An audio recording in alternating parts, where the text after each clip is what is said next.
Roll camera action.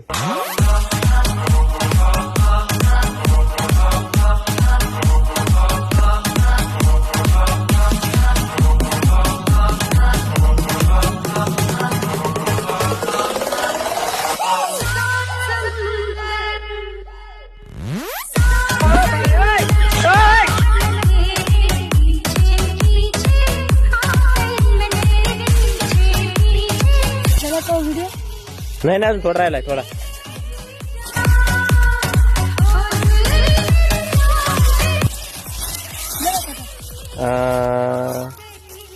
हा बस आता झालं, भरपूर झालं. मका तोडून घेतली मी कुणी एक कवळा पूर्ण. मका तोडून घेतली तू? तशी मका तोडीतच नव्हतीस. कटाळा आलाय ना, अमुक झालं तमुक झालं म्हणत होती. फक्त तेवढ्या वजेसाठी मला म्हणलं तुम्ही शूटिंग करतो व्हिडिओ मध्ये मका तोडीत रे. तर आता मका पण झालेली बरोबर तोडून. ओके, कसं काय काम करून घ्यायची आजकाल आपल्याकडे.